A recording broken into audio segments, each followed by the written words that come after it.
Yaxshimisiz do'stlar? Men bugun sizlarga Buvam aytgan hikmatlar degan kitobimizdan qildaq savallik pildek oqibat keltirur degan hikoyani o'qib bermoqchi. Qinamsa quloq solgaysizlar. Burunning burunida bir podshoh o'tgan ekan. U taqvodor ham odil ekan.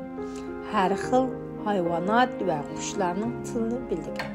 Shunga uningga odam, hayvonot va qushlar mı çok olmagan. Xalq podshohni nihoyat yaxshi ko'rgan.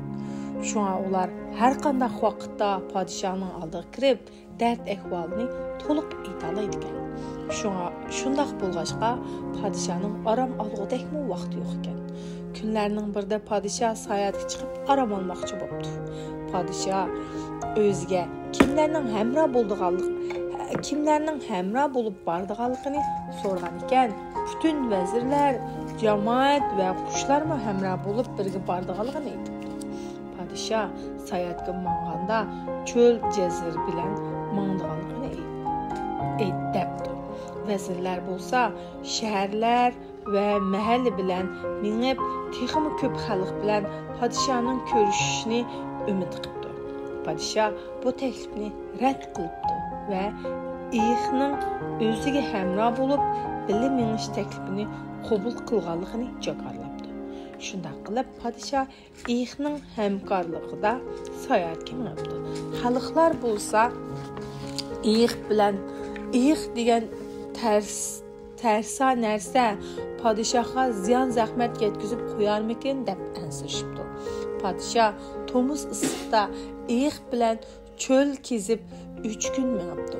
Ahiri bir bulaqning qishig'i kelibdi. Podshoh bulaq bo'yidagi daraxtning tubiga kelib, saydab o'tirib o'gidab qoldi.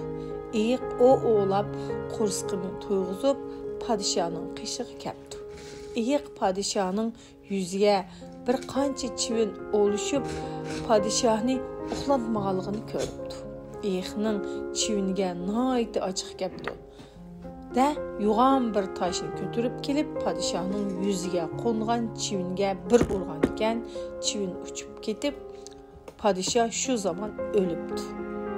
Podshohning ommadan ayrilib qilib, aqlsiz İyiqning qo'lida o'lganligiga xalq qattiq ichiribdi. Hikmat. Sen munosabatlashadigan obyektivni haqiqiy kuzatmisan, u sana yaxshi ish qilib berman deb tasodifiy voqealarni keltirib chiqarishi mumkin. Shunga sen mayli qanday ish bo'lishidan qat'iy nazar atrofdagilarni obdan tanla. Ular sening qalbingga va yoki mag'lubiyatingga sabab bo'lalaydi. Ular sening g'alabangga va yoki mag'lubiyatingga sabab bo'lalaydi. Rahmat do'stlar.